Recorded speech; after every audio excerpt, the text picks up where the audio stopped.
बिस्मिल्लाहिर्रहमानिर्रहीम। अस्सलाम वालेकुम नाज़रीन, आप यूट्यूब चैनल देख रहे हैं। मैं इमरान खान हूँ। ये टेक्निकल ख़बर है, ज़रा इसको समझ के आप सुनिएगा और मैं आपको बताता हूँ कि पीडीएम कहाँ पर आकर फंसी है। मामला ये है कि दो चीज़ें ऐसी थीं जो इमरान खान साहब से छीनी गई थी जब वो वज़ीर-ए-आज़म पाकिस्तान थे और उनकी हर सतह पर मुखालफत की गई थी। पीडीएम की सारी जमातें तो मुखालफत करती थी, वो पॉलिटिकल स्टेक होल्डर हैं, लेकिन जो सबसे बड़ी स्टेक होल्डर है पाकिस्तान की एस्टेब्लिशमेंट, जो सियासी हालात पर हमेशा कंट्रोल करना चाहती है, उन्होंने एक चीज़ की पूरी कोशिश की थी कि ये दोनों चीज़ें पाकिस्तान के अवाम को ना मिलें। उनमें एक चीज़ थी electronic voting machine. Electronic voting machine एक ऐसा वोटिंग का सिस्टम है जिसमें पाकिस्तान भर में कोई एक शख्स दूसरा वोट नहीं डाल सकता, जिसमें वोटों की गिनती के अंदर हेर फेर नहीं हो सकता, जिसमें बाहर से लाकर नए वोट शामिल नहीं किए जा सकते, जिसमें पहले से डब्बे नहीं भरे जा सकते और जिसमें बाद में धांधली का इम्कान नहीं होता और सबके पास वेरीफाइड रिजल्ट आ जाता है। इसमें धांधली करने के इम्कानात ख़त्म हो जाते हैं। एस्टेब्लिशमेंट अगर मुदाखलत करके चंद सीटों को यहाँ से वहाँ करना चाहे तो वो नहीं कर सकेगी। जो रवायती सियासी जमातें पुराने धांधली के तरीक़ों पर कारबंद हैं, वो धांधली के तरीके फेल हो जाते हैं इस मशीन के सामने। तो जब मैंने इस मशीन को देखा था उस वक्त भी मुझे इस बात का आइडिया था कि पीडीएम की जमातें तो नहीं मानेंगी, लेकिन पाकिस्तान की एस्टेब्लिशमेंट भी इस मशीन की मुखालफत करेगी, क्योंकि इलेक्शन के ऊपर से उनका कंट्रोल ख़त्म हो जाएगा और वो ये कंट्रोल अपने हाथ से कभी नहीं जाने देंगे। बेशुमार लोग जो हैं वो एस्टेब्लिशमेंट से सिर्फ इसलिए बना कर रखते हैं कि उन्हें इस बात का आइडिया है कि इलेक्शन वाले दिन ये लोग कोई भी सरप्राइज़ दे सकते हैं।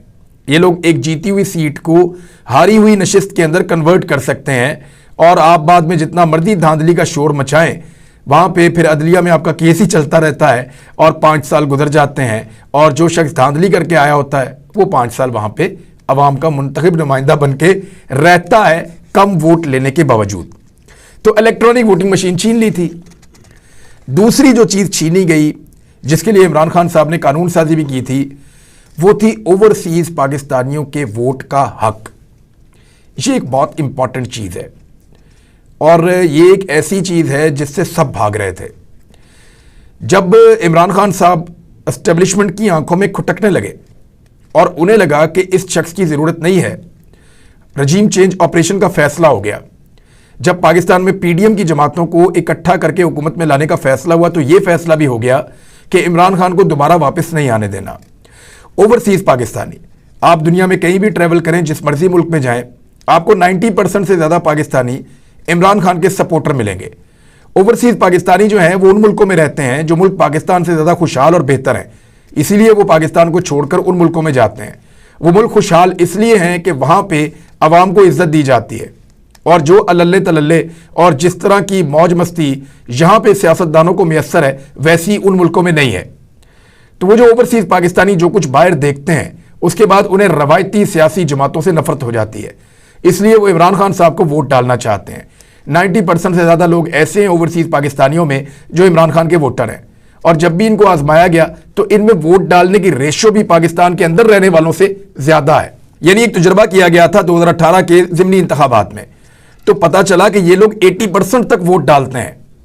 यानी इन्हें इतना वोट डालने का शौक है कि अगर एक जगह पे 100 वोट मौजूद हैं तो 80 लोग वोट डालने आएंगे। और अजीब बात यह है कि उन 80 लोगों में से 75-76 लोग जो हैं वो इमरान खान साहब को वोट डालेंगे। तो ऐसी सूरत में एस्टेब्लिशमेंट ने और पीडीएम की जमातों ने मिलकर ओवरसीज़ पाकिस्तानियों के वोट का हक ख़त्म कर दिया था। इस मामले को अदालत में ले जाया गया। ओवरसीज़ पाकिस्तानी हर तरफ आवाज़ें उठा रहे थे। अब ये केस, ये मैंने आपको सारी बात समझाई है किसी वजह से, अब आपको ला रहा हूँ उस बड़ी खबर की तरफ।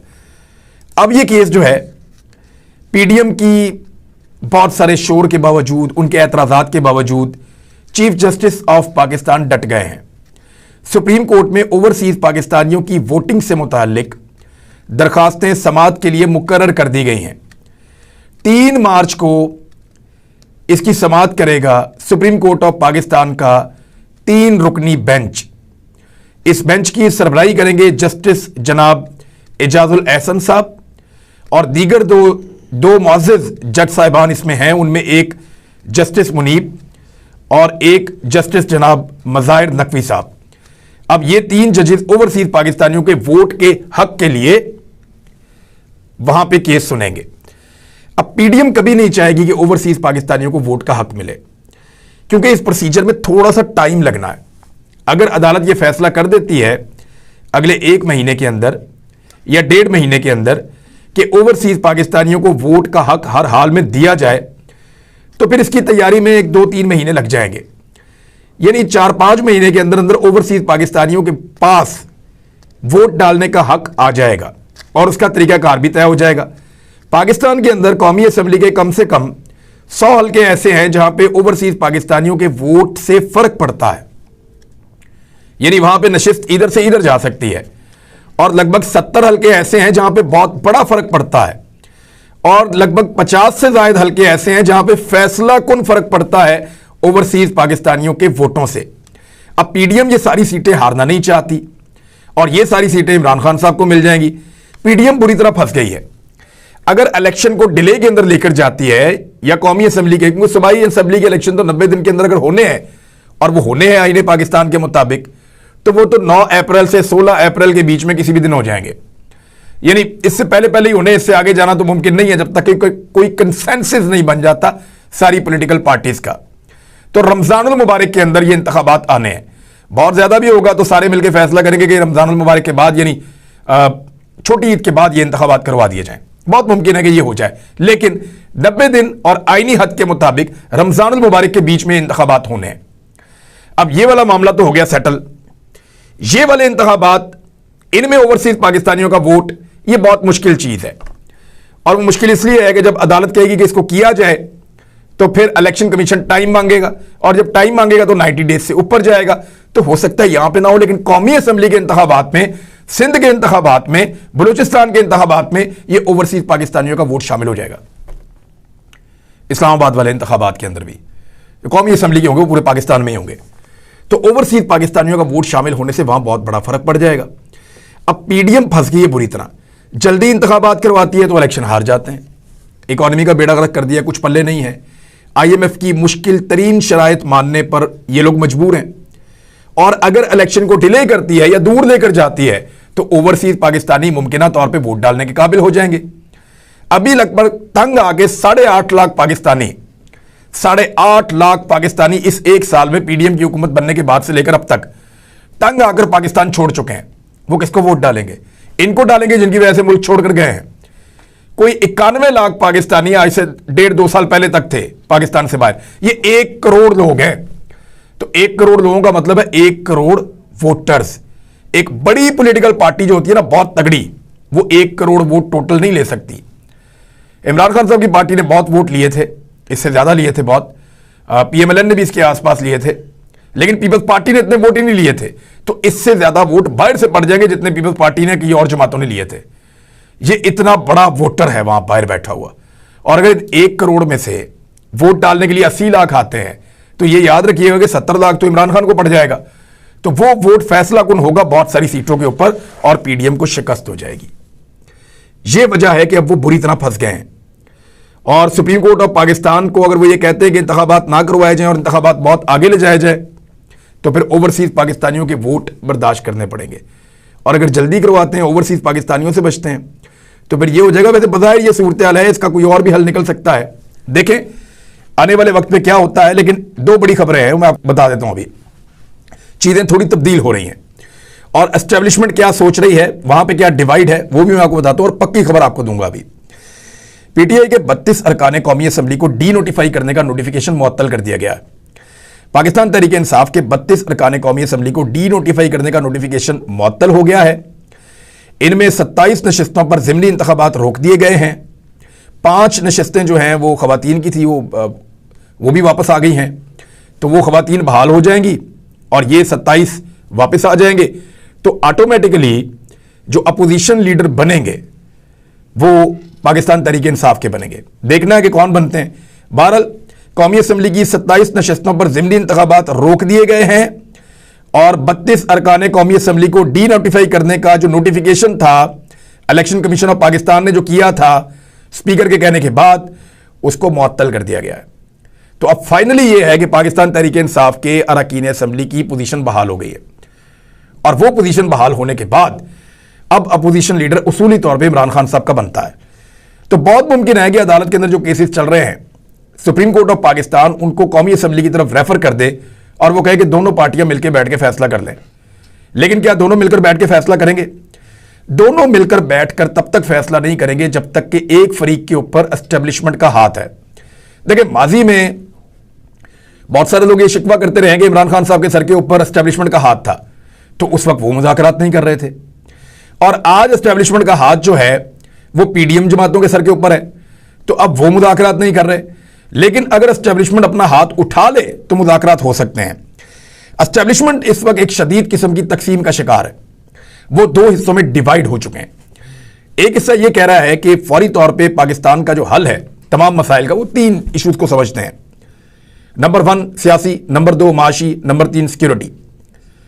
और पहले मसले के हल हुए बगैर बाकी दोनों मसले हल हो नहीं सकते।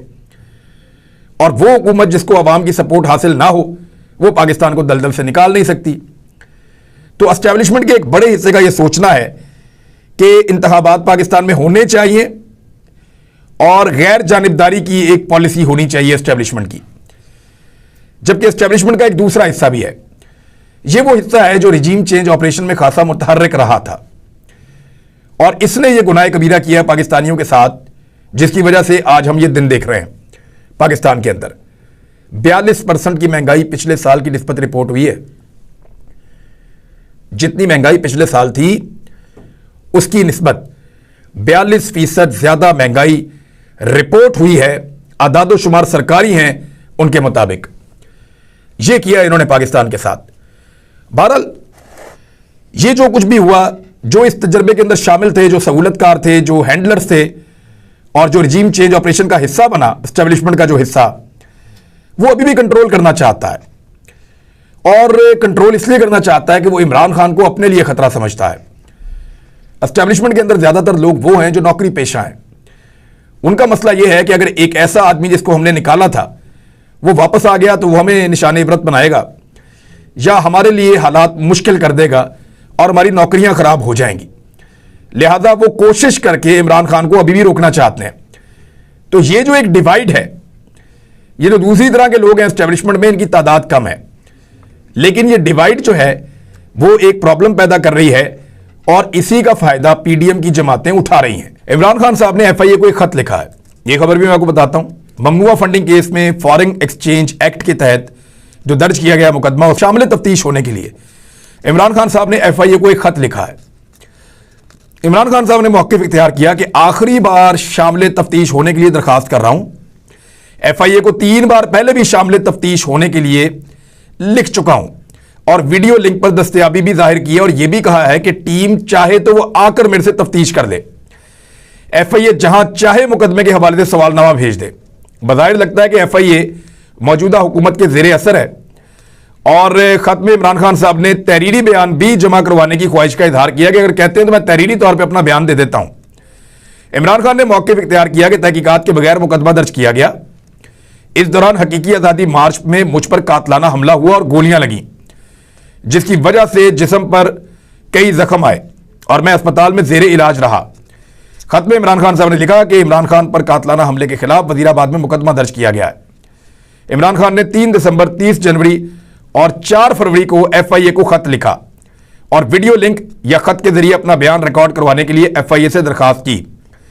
तफ्तीश के लिए वो अपनी टीम लाहौर भेज दें। एफआईए ने बैंकिंग कोर्ट को इमरान खान के साथ ताउन करने की यकीन दहानी करवाई, ताहम कई बार दरखास्त के बावजूद एफआईए ने ताउन नहीं किया। अब यह हो रहा है इस वक्त कि इमरान खान साहब कह रहे हैं आओ मेरे से तफ्तीश करो।